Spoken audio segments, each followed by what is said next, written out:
जरा सोचिए, हम अक्सर किसी नई चीज को सीखने में मतलब पूरे 10 घंटे लगाते हैं, खूब मेहनत करते हैं, नोट्स बनाते हैं एकदम फोकस के साथ। हाँ बिल्कुल, और फिर होता यह है कि एक हफ्ते बाद सब कुछ गायब हो जाता है। एकदम सही।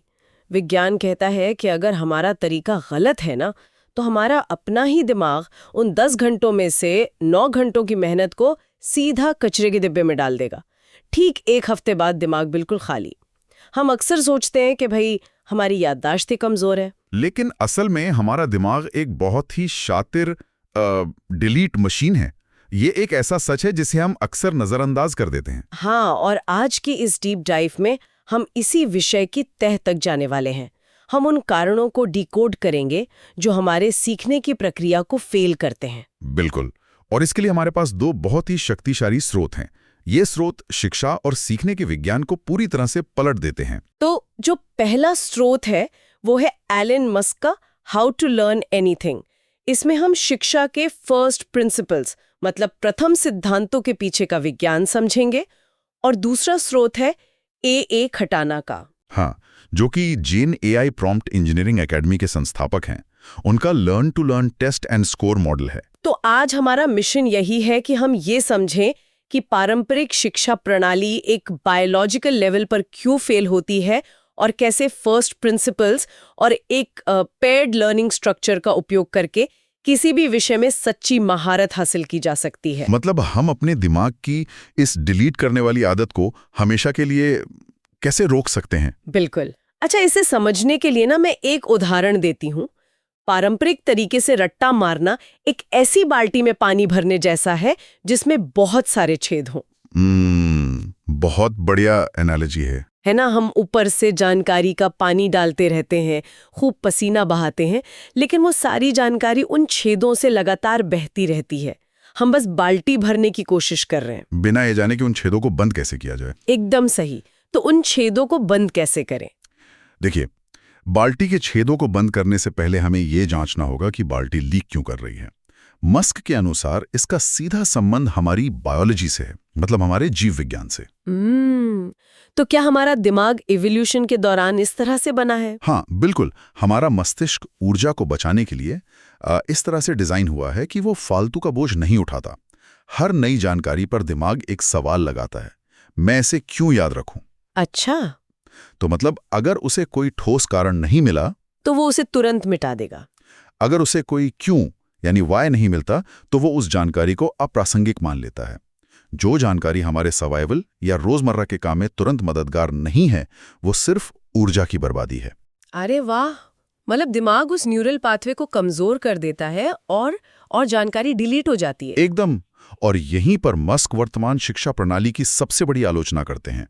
वे इसे एक असेंबली लाइन मॉडल कहते हैं। असेंबली लाइन मतलब एक कारखाने की तरह। हाँ, एक ऐसा कारखाना जहां लोगों को निर्जीव वस्तु माना जाता है। हाँ। सभी को एक ही गति से एक ही लॉक स्टेप प्रोग्रेशन में धकेला जाता है। हाँ। मतलब उम्र के हिसाब से ग्रेड तय कर दिया। आपकी वास्तविक रुचि क्या है उससे किसी को मतलब नहीं है। हाँ। तो जब हम किसी को एक ऐसे सिस्टम में बांध देते हैं जहां उन्हें बस जानकारी दी जा रही है लेकिन ये नहीं बताया जा रहा है कि इसका असली दुनिया में कारण क्या है, तो दिमाग बगावत कर देता है। बिल्कुल, शिक्षा एक उबाऊ काम या कह ले एक चोर बन जाती है, क्योंकि दिमाग को वो जैविक क्यों नहीं मिल रहा है।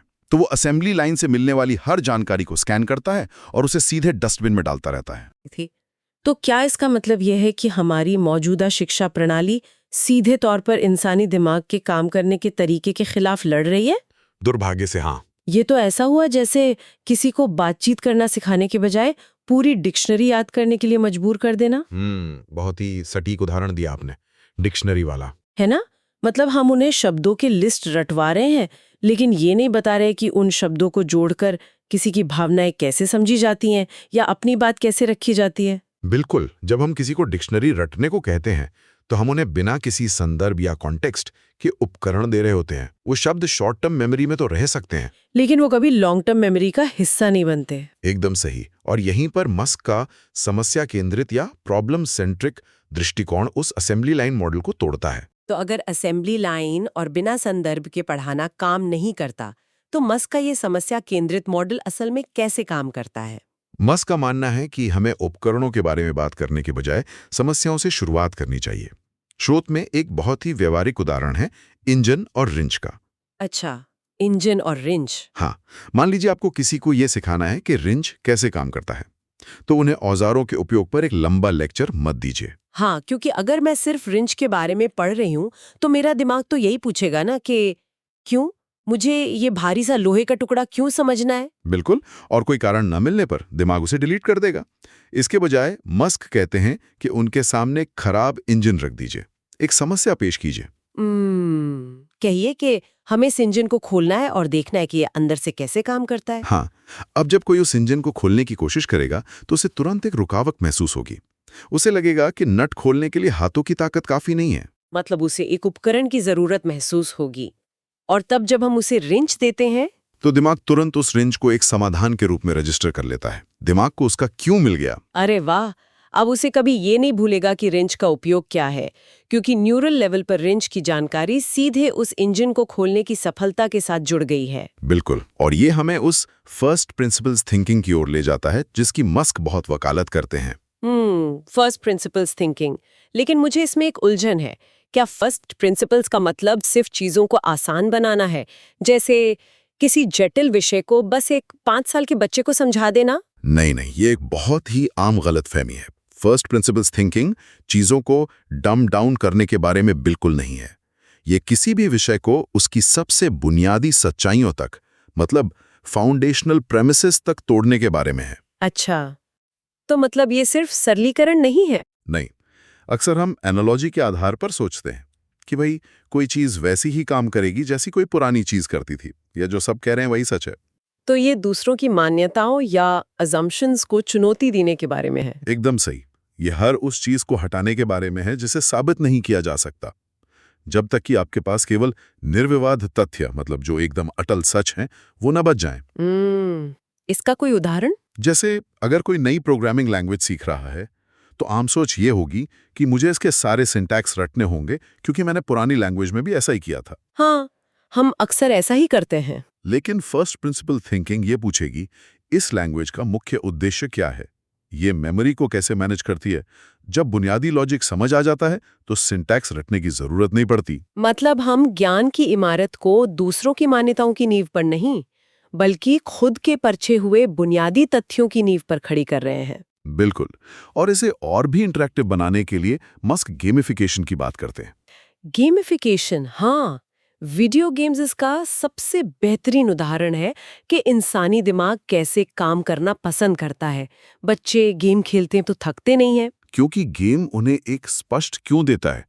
बॉस को हराना है, अगले लेवल पर जाना है, हर कदम पर तुरंत फीडबैक मिलता है। वाकई, अगर शिक्षा को गेमिफाई कर दिया जाए तो बच्चे ऑटो पायलट मोड में खेलते हुए सीखेंगे, उन्हें बोझ लगेगा ही नहीं। बिल्कुल, और यहीं से हमारी चर्चा एक बहुत ही महत्वपूर्ण मोड़ लेती है।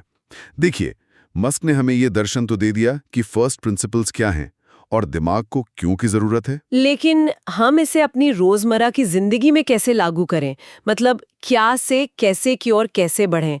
अगर कोई कल से कोई नया विषय सीखना चाहता है तो वो क्या करे? और यहीं पर एक खटाना का लर्न टू लर्न मॉडल काम आता है। हाँ, खटाना का पेयर्ड लर्निंग स्ट्रक्चर।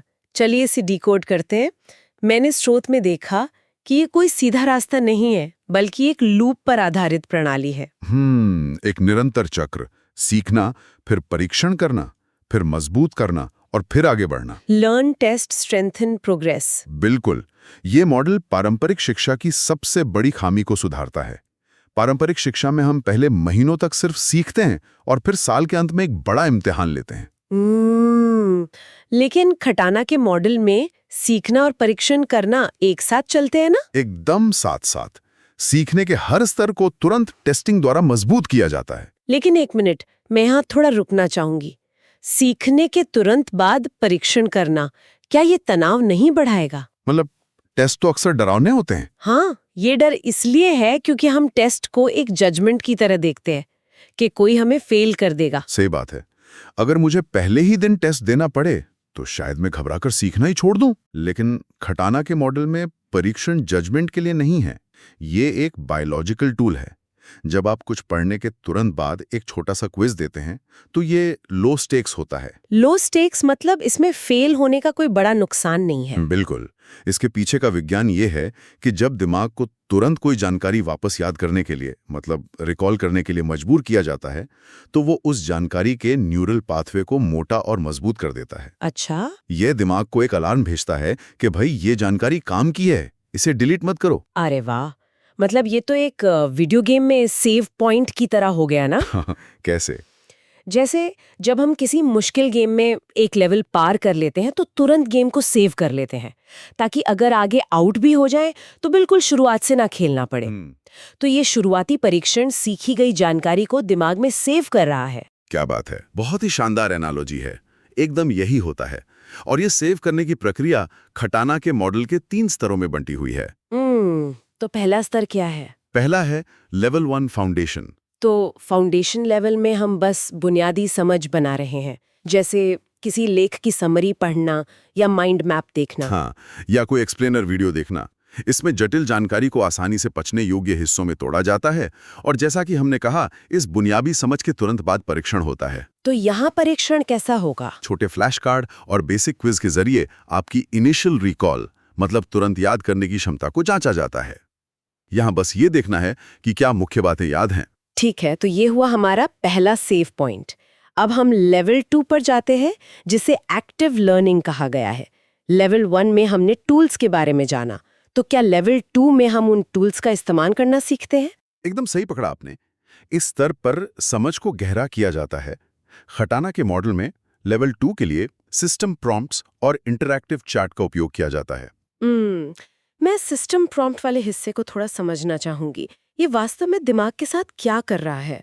देखिए, सिस्टम प्रॉम्प्ट एक ऐसा निर्देश है जो आप एआई या किसी लर्निंग सिस्टम को देते हैं, जहां सिस्टम आपसे सिर्फ तथ्य नहीं पूछता बल्कि आपको किसी परिस्थिति में डालता है। मतलब कोई रोल प्ले टाइप? हाँ, मान लीजिए कोई ऑफिस में नया सॉफ्टवेयर लागू कर रहा है। लेवल 1 केवल सॉफ्टवेयर का मैनुअल पढ़ना था। और लेवल 2 में? लेवल 2 में सिस्टम प्रॉम्प्ट ऐसा हो सकता है, आप इस सॉफ्टवेयर के विशेषज्ञ हैं, मुझे 3 कारण बताइए कि यह पुरानी प्रणाली से बेहतर क्यों है। अरे वाह, तो ये आपको निष्क्रिय पाठक से हटाकर एक एक्टिव एनालिस्ट बना देता है। इससे तो दिमाग को उस जानकारी के साथ कुश्ती लड़नी पड़ेगी। बिल्कुल, उसे सिर्फ याद नहीं करना है बल्कि उसे लागू करना है। और इसी वजह से लेवल 2 में टेस्टिंग का तरीका भी बदल जाता है। तो यहाँ बेसिक फ्लैश कार्ड काम नहीं आएंगे? नहीं, यहाँ कॉन्सेप्ट आधारित फ्लैश कार्ड और मध्यम स्तर के क्विज होते हैं। ये जांचना कि क्या आप सीखी गई बातों को अलग-अलग परिस्थितियों में अप्लाई कर सकते हैं। तो लेवल 1 ने हमें बताया कि क्या है, लेवल 2 ने हमें बताया कि कैसे इस्तेमाल करना है। सही। अब हम उस मास्टरी या चरम महारत की तरफ बढ़ते हैं जिसकी बात मस्क कर रहे थे। लेवल 3 में ऐसा क्या होता है जो किसी को एक साधारण शिक्षार्थी से एक विशेषज्ञ में बदल देता है? लेवल 3 में ज्ञान को एक ठोस आकार दिया जाता है। इस स्तर पर आप उस जानकारी को इतने अच्छे से समझ चुके होते हैं कि आप उसे एक स्पष्ट ढांचे में ढाल सकते हैं। स्पष्ट ढांचे से मतलब जैसे कोई ब्लॉग लिखना या रिपोर्ट तैयार करना? हाँ, ब्लॉग स्टाइल, सिंथेसिस, एक स्ट्रक्चर्ड रिपोर्ट या विस्तृत सवालों के जवाब खुद डिजाइन करना। मस्क के फर्स्ट प्रिंसिपल्स के हिसाब से अगर आप किसी चीज को स्पष्ट तरीके से समझा नहीं सकते तो मतलब कॉन्सेप्ट अभी भी कच्चे हैं। तो यहाँ परीक्षण कैसा होगा? क्योंकि लेवल 1 और 2 में तो हम रिकॉल और एप्लीकेशन कर चुके हैं। लेवल 3 का परीक्षण परफॉर्मेंस पर आधारित होता है। इसमें उन्नत सवाल होते हैं जो सीधे आपके ज्ञान की सीमाओं को चुनौती देते हैं। मतलब ये ढूंढने के लिए कि हम कहाँ कमजोर हैं। बिल्कुल। हाई वॉल्यूम फ्लैश कार्ड के जरिए गति और सटीकता जांची जाती है। इसका मुख्य उद्देश्य आपके ज्ञान के उन अंधेरे कोनों या ब्लाइंड स्पॉट्स को खोजना है जहां आपकी समझ कमजोर है। और एक बार जब वो ब्लाइंड स्पॉट मिल जाता है तो हम उस कमजोरी को तुरंत सुधार सकते हैं। जो मुझे खटाना के कोर लर्निंग लूप की अहमियत समझाता है। हाँ, स्रोत में इस बात पे बहुत जोर दिया गया है कि कोई भी स्तर छोड़ना या स्किप करना बिल्कुल मना है। मतलब सीधे लेवल 3 पर जंप नहीं कर सकते? कभी नहीं। ये एक निरंतर चक्र है। जब आप इस लूप में बने रहते हैं तो आप लगातार सीख रहे हैं और तुरंत टेस्ट कर रहे हैं। सच्ची महारत रातों रात नहीं मिलती। अगर मैं खटाना के इस लूप को वापस मस्क की बायोलॉजी वाली बात से जोड़ूं, तो जब मैं लगातार परीक्षण से गुजर रही हूँ तो मेरा दिमाग ये सोच ही नहीं सकता कि ये जानकारी बेकार है। अरे वाह, आपने दोनों स्रोतों के बीच की सबसे बड़ी कड़ी पकड़ ली है ना? मस्क ने कहा था कि दिमाग अप्रासंगिक जानकारी को डिलीट कर देता है। खटाना का लूप आपके दिमाग के उस डिलीट बटन को पूरी तरह से हैक कर लेता है। बिल्कुल हैक कर लेता है। जब आप बार बार टेस्ट देते हैं तो आपके दिमाग के मेमोरी सेंटर्स को लगातार ये सिग्नल मिलता है कि भाई ये जानकारी अभी इस्तेमाल हुई है, ये जानकारी फिर से पूछी जा रही है। तो ये दिमाग को लगातार वो क्यों यानी वो वाय दे रहा है। दिमाग को लगता है कि अगर इस जानकारी की हर घंटे या हर दिन जरूरत पड़ रही है तो ये हमारे सर्वाइवल के लिए जरूरी है। एकदम सही। और इसी बायोलॉजिकल हैक के कारण फर्स्ट प्रिंसिपल्स की वो गहरी समझ सिर्फ एक विचार नहीं रहती, वो आपके दिमाग की वायरिंग का एक स्थायी हिस्सा बन जाती है। वाकई ये तो बहुत ही अद्भुत है। तो चलिए आज के इस पूरे विश्लेषण को समेटते हैं। हमने देखा कि कैसे पारंपरिक असेंबली लाइन शिक्षा हमारे दिमाग की इवोल्यूशनरी बनावट के खिलाफ है। हाँ, जो बिना किसी कारण के जानकारी को डिलीट कर देती है। बिल्कुल। फिर हमने एलन मस्क के समस्या केंद्रित और फर्स्ट प्रिंसिपल्स दृष्टिकोण को समझा, जो इंजन और रिंच के उदाहरण के जरिए हमें सिखाता है कि रटने के बजाय बुनियादी सच्चाइयों को कैसे खोजा जाए। और इसके बाद हमने एक हटाना के 3 स्तरीय मॉडल फाउंडेशन, एक्टिव लर्निंग और मास्टरी को डिकोड किया। हाँ, और हमने ये जाना कि लगातार परीक्षण कोई डरावनी परीक्षा नहीं है, बल्कि एक न्यूरल सेव पॉइंट है जो लर्निंग लूप को पूरा करता है। बिल्कुल, महारत हासिल करने के लिए ये बहुत जरूरी है। आर्किटेक्ट खुद बनना होगा। और अब इस चर्चा को खत्म करने से पहले हम श्रोताओं के लिए एक विचारणीय और उत्तेजक सवाल छोड़ना चाहते हैं। बिल्कुल। जरा सोचिए, अगर सही कारण और सही लूप मिलने पर इंसानी दिमाग इतनी आसानी से महारत हासिल कर सकता है, तो हम इस तरीके को सिर्फ पढ़ाई या ऑफिस के काम तक ही क्यों सीमित रखें? ये बहुत ही दिलचस्प दिशा है ना? सोचिए, यदि हम अपनी रोजमर्रा की जिंदगी की चुनौतियों को, चाहे वो फिटनेस का कोई लक्ष्य हो, रिश्तों को बेहतर बनाना हो या कोई नया हुनर सीखना हो, एक उबाऊ काम मानने के बजाय फर्स्ट प्रिंसिपल्स के तहत एक वीडियो गेम की तरह गेमिफाई कर दें। मतलब रोजमर्रा की जिंदगी को भी एक गेम बना दें। बिल्कुल। अगर हम हर दिन अपनी प्रगति का एक छोटा सा लो स्टेक्स टेस्ट लें और अपने लूप को मजबूत करते रहें, तो हम और क्या-क्या हासिल कर सकते हैं। क्या हम अपनी पूरी जिंदगी की चुनौतियों को एक रोमांचक मास्टर क्लास में नहीं बदल सकते? वाकई ये सोचने वाली बात है। इस पर जरूर विचार कीजिएगा। आज हमारे साथ इस विषय की तह तक जाने के लिए बहुत बहुत धन्यवाद। मिलते हैं अगली डीप डाइव में।